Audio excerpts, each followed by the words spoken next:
Para los que acompañan esta lectura del árbol cabalístico, tenemos aquí este modelo, trasladando el mapa astrológico del equinoccio al árbol sefirótico, y tenemos una distribución energética parecida a la del solsticio, si alguien tiene ganas de ir a verlo, donde tenemos totalmente llenas las esferas divinas, con la diferencia que tenemos la polarización al pilar femenino. Es decir, que hay una tendencia al rigor, a la rigidez. Todo lo que está aquí arriba en las esferas divinas es como si estuviera todo colgado desde arriba y tenso, una enorme tensión, o sea, físicamente es como si uno estuviera así, y con energía aquí en Netzah. Fíjense que sacando las esferas divinas que están relacionadas por rayas verdes, el resto está todo tenso. Las rayas rojas, como alguna vez ya expliqué, son los desafíos. Entonces, ¿qué es lo que representa este modelo? Por un lado, es como que existen ideales, posibilidades, proyectos, la vocación, vamos a decir así, de crear una vida o una realidad divina. Lo que pasa que la polarización, repito, en el pilar femenino nos está refiriendo a una sensación de tensión, de retención, de restricción y de dureza, con una enorme dificultad para parir aquello, para expresarlo o para que pueda brotar ese proyecto que uno está teniendo en marcha. Al mismo tiempo, la cantidad de líneas rojas precisamente incluso a Netzah, que el gran desafío es cómo podemos encarnar aquello en el mundo de la materia. El hecho de que haya tanta energía aquí, sobre todo en Hod y Netzah, estamos hablando de una capacidad operativa. Lo que pasa es que es una capacidad operativa a través del rigor, como que todo es duro, áspero, un cierto fanatismo, y hablo de los vicios o clipot de las esferas precisamente porque están conectadas con líneas rojas. Entonces hay una tendencia al fanatismo, hay una tendencia a la actividad mecánica que no reflexiona, hay una severidad rayana en la crueldad, esta cosa de burá tan duro, como si parece que todo tuviera que ser tan terrible y a un precio tan elevado, y parece como que las ideas y las posibilidades estuvieran frenadas, y que todo es a fuerza de romperse, como que como que estamos en una época, y el equinoccio se percibe de la misma manera, como una sensación de freno, de que es lo que hablé en el vídeo anterior, ¿no? Como que aún está la impotencia, y que más allá de que hay la percepción de que se puede, todo sigue lento.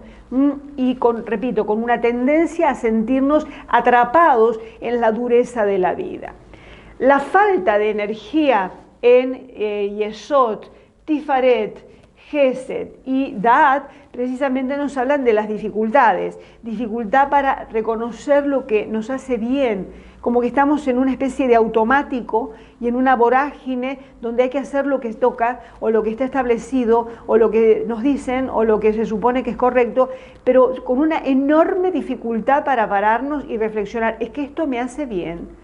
Esto me gusta, es como un comportamiento compulsivo que, aunque está siendo dañino, y te invito a que lo mires en tu vida, en cuanto, por ejemplo, con lo que consumes, sea de lecturas, sea de vídeos, sea de internet, sea de comida, ¿qué consumes? Es como que, ahora toca, mira, esto es fácil, esto es barato, ahora llegó esto.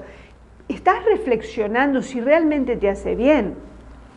Entonces, esta falta de energía en Yesod puede llevar, o sea, creo que perpetúa, y durante el equinoccio va a ser uno de los grandes temas, como no darnos cuenta de de no tener conciencia de si eso realmente nos sirve o no, del tipo de estímulos y de comportamientos que estamos consumiendo, o al que obedecemos, o al que sucumbimos, sin ninguna atención a si realmente es bueno o no para mí. Esta anestesia emocional, para decirlo de otra manera, es lo que provoca una enorme dificultad de tomar la responsabilidad por nuestras vidas. Porque claro, si yo no sé, no tengo el sabor y no sé si lo que estoy comiendo es dulce o salado, menos voy a saber si me gusta o no, y menos aún voy a decir lo quiero o no lo quiero. Me ponen una cucharada de sal o me ponen una cucharada de azúcar en la boca y bueno, lo hago porque total no puedo diferenciar el sabor y no me doy cuenta del impacto emocional, si me gusta o no me gusta. El resultado, repito, es una enorme dificultad para asumir una real responsabilidad de que esto sí y esto no, lo que hace que la vida se vuelva, repito, como una cuestión automática.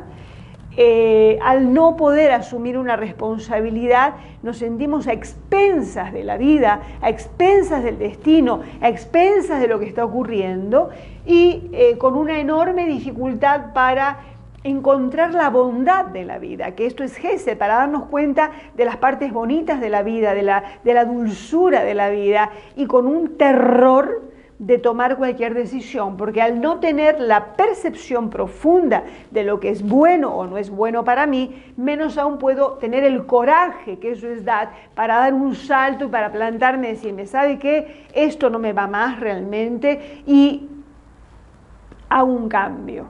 Y hasta aquí sigo con este sistema que no me sirve más. Decía hace un rato en el otro vídeo, tener mucho cuidado, ¿por qué? Porque hay tanta idealización que puede hacernos llevar a discusiones estériles basadas en repetir mecánicamente lo que escuchamos o lo que hemos aprendido hace 100 años o lo que pareció que podía ocurrir por la Luna y Marte en Géminis, lo estoy diciendo, sin un contacto profundo con lo que es real para ti ahora.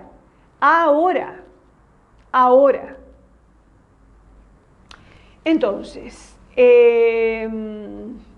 como el nodo sur está en Sagitario, que corresponde a Gesed, hay como una memoria o una creencia de que yo ya sé lo suficiente y no necesito revisar más nada. Esto es un tema que ahora voy a explicar en cuanto a las sugerencias. Ese nodo sur en Sagitario muchas veces nos posiciona en una prepotencia, en una arrogancia que yo ya lo sé. Es como si en la memoria celular hubiera el recuerdo de haber sido su excelencia, ¿no? El Papa, o haber sido el gran maestro y que claro, como yo ya sé, no necesito revisar mis conocimientos, y esos conocimientos están totalmente pasados de moda, obsoletos, no tienen nada que ver con la realidad actual.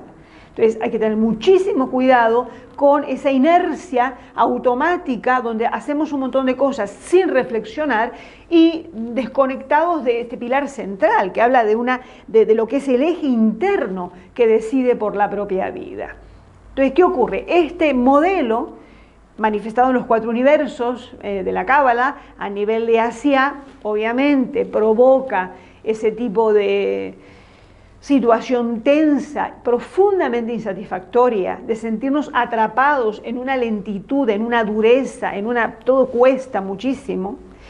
A nivel psicológico, este tipo de modelo, a nivel de Yetzirah, en el universo de Yetzirah, esto habla de una psicología muy, muy exigente, muy controlada, muy controladora, muy obediente y muy rígida. La palabra podría ser rigidez, como que las cosas son de esta manera, siempre se hicieron así, siempre fue de esta forma, pues tiene que seguir haciéndose así. Esa cosa dogmática y sobre todo rígida tiene que ver. Cuando buscamos el arquetipo en el mundo beriático, en el mundo arcangélico, el arquetipo que me surgió preparando este trabajo, pensando en alguien tan rígido y que hace lo que debe y que siempre se hizo así y me toca y pues lo hago, aunque no me guste y aunque me duela, ni me entero si me parece bien o mal, simplemente lo hago. Me vino el personaje, el arquetipo del ejecutor o del sicario, y no como algo negativo, sino como alguien que es el que puede hacer las cosas que nadie más hace. Y ese sicario o ese verdugo que es al que le toca hacer lo que a nadie más le gusta. Lo que pasa que en términos atzilúticos, si lo miramos desde un punto de vista superior, la energía pura de un ejecutor o de un sicario es la energía de la entrega. Esto yo sé que es paradójico, pero bueno, los que me siguen en las charlas o en los cursos creo que lo van a entender bien. O sea, tú imagínate el espíritu de alguien que puede hacer el trabajo sucio. Imagínate el nivel de entrega y de devoción a esa persona a quien obedece.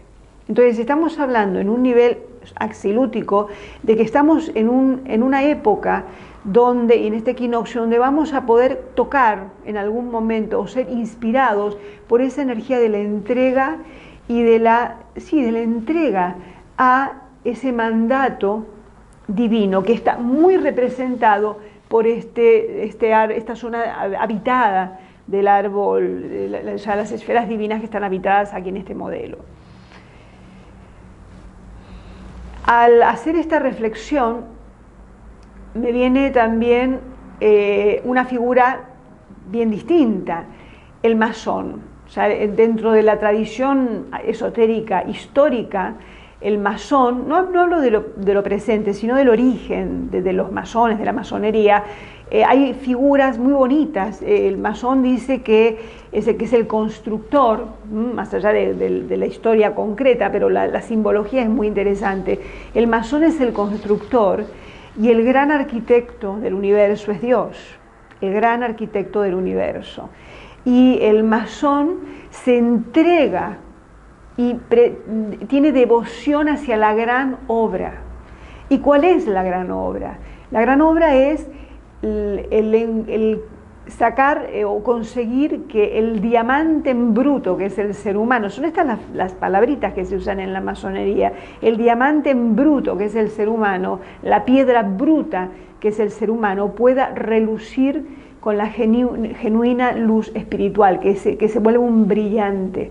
Esa luz espiritual está dentro de nosotros y el trabajo del masón es la consagración a esa gran obra, es trabajar muy, muy concienzudamente en pulir su propia personalidad egoica para que ese diamante en bruto que cada uno de nosotros es pueda relucir con la genuina luz divina, para lo cual se utilizan los instrumentos masónicos que pueden ser el compás, que representa la circunspección, la regla, que es la rectitud, el péndulo, que es el equilibrio, el cincel, que es el juicio, el martillo, que es la voluntad. Es muy interesante la simbología. Entonces, estos símbolos de la construcción son aplicados en el lenguaje masónico al trabajo sobre la propia personalidad. ¿Y qué quiere decir el trabajo sobre la propia personalidad? Entender que nuestra personalidad egoica es un instrumento que debe entregarse a esa y consagrarse a esa divinidad que hay dentro de cada uno de nosotros y que precisamente es un poco la energía axilútica de este momento, ¿no? Aunque el arquetipo pueda ser el sicario, pero también puede ser el masón entregado a la gran obra.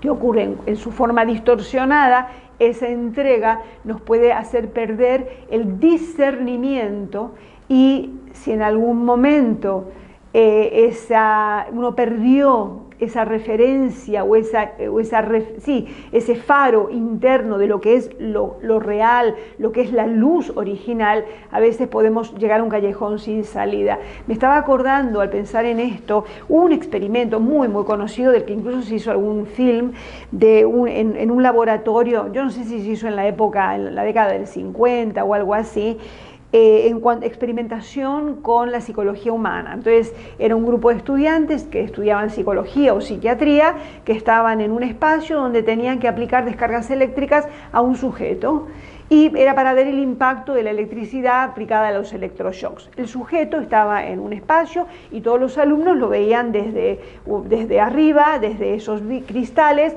que no podían interactuar con la persona que estaba sola en la habitación. Y entonces venía un alumno y tenía que apretar la palanca para hacerle una descarga eléctrica. Entonces el sujeto que recibía la descarga eléctrica voluntariamente puesto para ese experimento recibía así un golpecito. Luego venía otro estudiante y el profesor le decía, no, aplique un poco más.